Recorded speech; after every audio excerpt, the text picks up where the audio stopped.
Okay, let's take a look at dumb leftist rage about Alberta independence, starting off with this post here from Laura Babcock saying it starts with blaming immigrants, blah, blah, blah.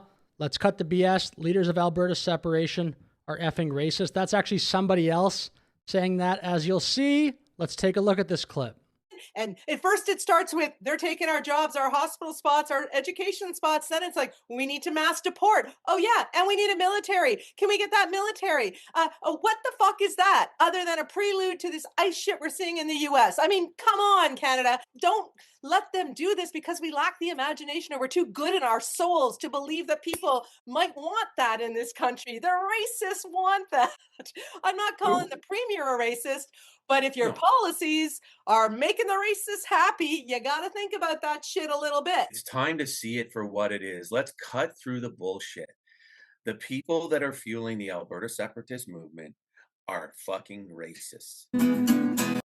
Dude, that word has truly lost all meaning. You want to say that? I mean, just shows, I think, you do not have a great intellectual argument. We'll take a look now at this clip. This is bizarre, this clip. The 51st state USA stuff comes up quite a bit. Alberta, America's 51st state, continues to spark controversy among those who support the idea and those who strongly oppose it. What are you talking about? This was only posted 5 days ago. What is that? The 51st state? Let's just have a debate about Alberta independence without bringing that up. Was front and center this week at the Southern Alberta Council on Public Affairs, or SACPA.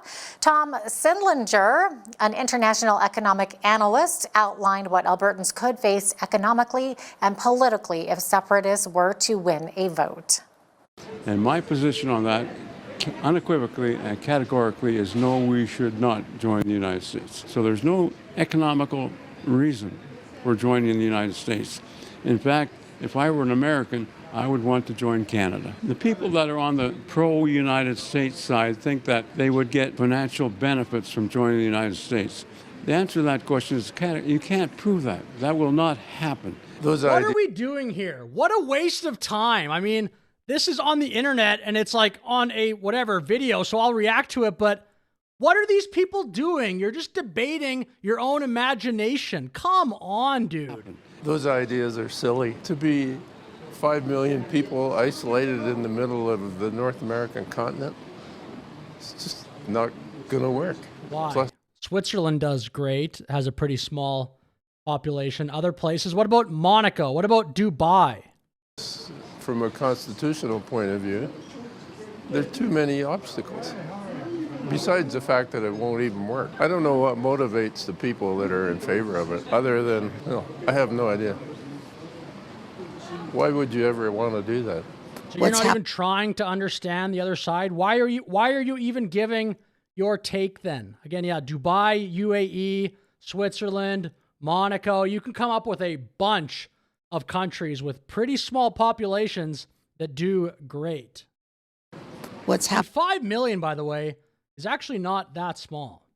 What's happening in Alberta is a travesty against democracy. In case they join, I've heard many people saying that they will move out of Alberta because they don't want to lose their CPP. What is she saying there, in case they join? This entire video is framed around a fake straw man. This is pathetic. In case they join, I've heard many people saying that they will move out of Alberta because they don't want to lose their CPP and they don't want to become part of the U.S. For people who want Alberta to join the U.S., you will lose so many of the federal programs and you'll have a terrible healthcare system. You will have to pay through the nose for healthcare. A recent Main Street research poll shows 3 in 10 Albertans support separation, a figure consistent with several other surveys in recent weeks. Okay, the people in this video are just dumb. I'm not even going to be polite to them. They're just idiots that shouldn't be giving their take in public on this because you look like absolute morons that have no idea what you're talking about. And then the healthcare thing. I mean, I've talked about that before. American healthcare is way better than Canadian healthcare. We'll play this video here, this short video. Separatists can pack up and go if they want, from a chief. This is a recent video as well. We have to make sure that our opinions and our voice is heard on this matter.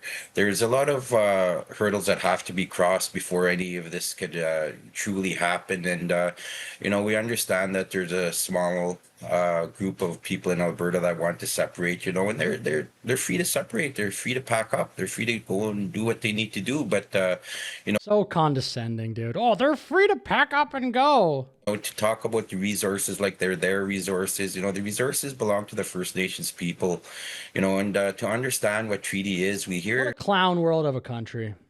we hear a lot about the treaty discussion now that the separation talk has been happening, and really it's highlighting the importance of our treaty and how powerful our treaties really are here in Alberta and across Canada. We have to Oh, really? How surprising. Oh, it's highlighting our treaties. Last part of my video, we'll be reacting to a bit of this video here. They were talking just before this about that other referendum Danielle Smith brought up recently with a focus on immigration, and then we'll take a look from there.